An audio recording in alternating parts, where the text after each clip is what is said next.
I think we need to have that conversation, right? Because I think there's like a disconnect, or can be a disconnect, of people that are probably found themselves in that lifestyle, and they're finally realizing, hey, you know what? Like, this is not the life that I want. Yeah. This is not what God has created me to be. But you've already built such a life around that. Like, I think about gay couples, right, that are married or that have a life, that live together and all that stuff. And so I can only, even though I can see the other side of it, right, being in Christ and all that stuff, and I'm just like, you know, what you're giving up here is nothing in comparison to life eternal.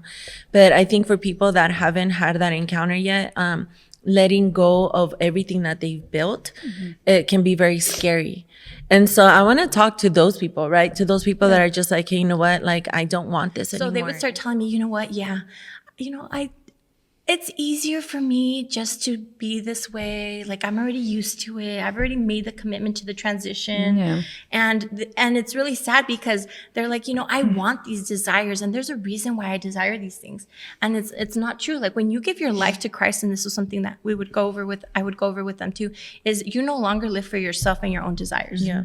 Like, you give your life for Christ, and it's Christ who lives in me, right? Yeah. And so that's something that was really big, and they would, you know, walk out, be receptive.